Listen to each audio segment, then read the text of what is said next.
Hi kids, today let's continue with redox. So in our previous video, we talked about the definitions of redox, how redox is oxidation and reduction happening at the same time. When something gains oxygen, it's oxidation. When it loses oxygen, it's reduction. And then we talked about electrons. But I think a lot of you got stuck here. Now, it's very important for you to know the difference between a compound and an element. Okay, so let's continue with this again. Loss of electron is oxidation. Gain of electron is reduction. So, now, the first thing you have to understand is that when you see something, for example, you see Cl2 and you see Cl negative and you see NaCl, it's not the same. So, Cl2 is a molecule.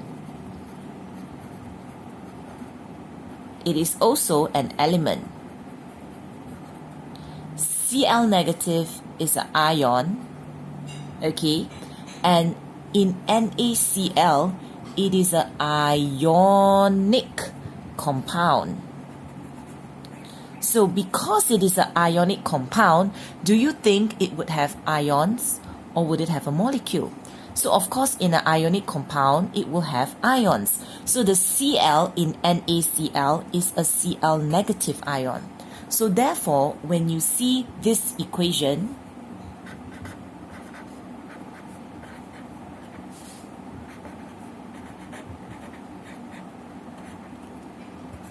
you can't just say, hey, I don't see any electrons. It doesn't work that way. Now, let's look at Na. When it's just Na, it is an atom. And it is also an element. But the same thing, if it's Na in NaCl, the Na here is Na positive. Okay? So it's a very, very big difference. So when we look at this equation, and the question is asking you to explain why is it redox in terms of electron transfer, you can't just say, I see no electrons, therefore it is not redox. It doesn't work that way. Alright, so let's look at this. Na is an element. It becomes Na positive in NaCl.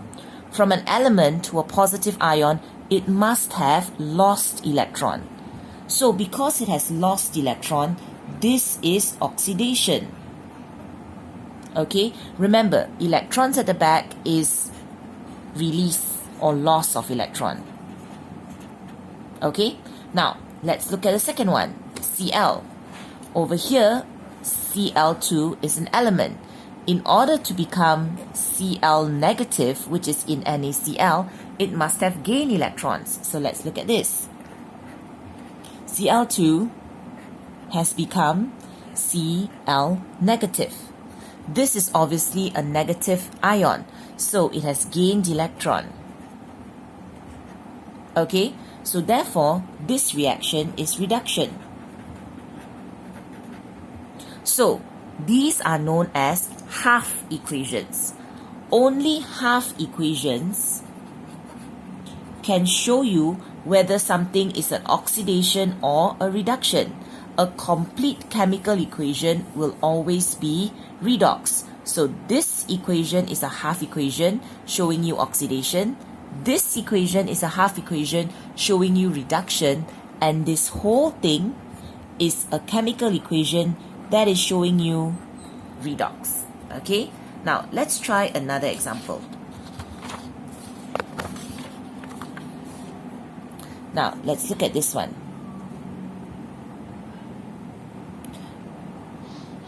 Potassium iodide reacts with bromine to produce potassium bromide and iodine. Okay, let's balance the equations. Now, again, look for the elements. Who are the elements here? The elements here are bromine and iodine. Now, who are the compounds? The compound here is potassium iodide. In potassium iodide, you have to know by now, it is a potassium ion and an iodide ion. So from an iodide ion over here, it has done something to become iodine. From negative to neutral, it must have lost its electron. So because it has lost its electron, this is called oxidation. Okay, now on the other hand, here we have bromine and it has become KBr. Again, this is K positive, Br negative. So from bromine to bromide ion, it has gained electron. Therefore, this reaction is reduction. So these are the two half equations. And this is the chemical equation that shows, yes, this is a redox reaction. As long as you see there is an element that has become a compound, or a compound that has become an element, definitely it is a redox reaction. Okay, so you see a lot of this in electrolysis. For electrolysis and half equations that show what happens in the anode and cathode, the half equations will show oxidation and reduction. Okay, let's do a simple one. Let's say electrolysis of molten lead bromide. Okay, let's say for example. So the shorter part shows the negative, the longer part shows the positive. Okay, the negative terminal is where the positive ions will go to,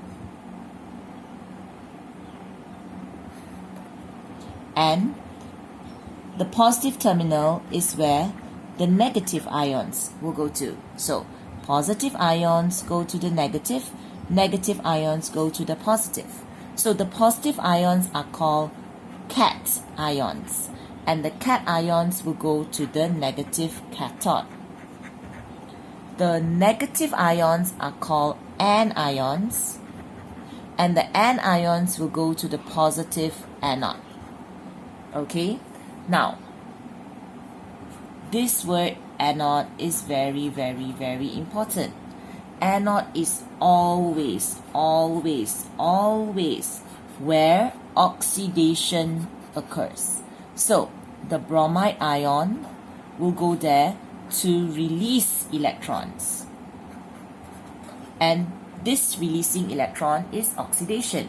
Remember, oxidation will forever happen in the anode. The cation, the lead ion, goes to the cathode.